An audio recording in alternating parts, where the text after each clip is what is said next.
gusto to lahat ng ating kasambahan. Yes, ang Playboy Playmates. Siyempre, babalik. At nandito si Ruby Basco. Yes, si Ruby magpo-promote ng Playboy ngayon at medyo kakaiba ang cover nila, I Yes. see. Ano bang concept nyo ngayon, Mare?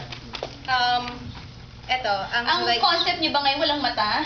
Ang mga walang mata, ano? Hindi, kasi di ba, usually naman yung mga Playboy mags, parang Nasi-stereotype. stereotype na kailangan with sexy bodies, sexy images. Oo. So, parang kami lang yung nag-promote na ganito, parang iba.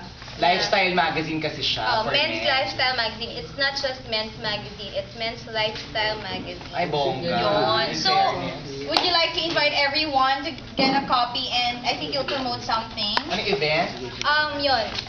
We have an event, sa Empire, on the July 24, 2009, 7 o'clock p.m.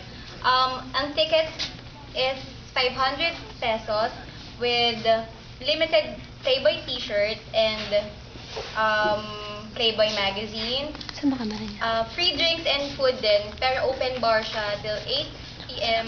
hanggang 12 lang. Ayun.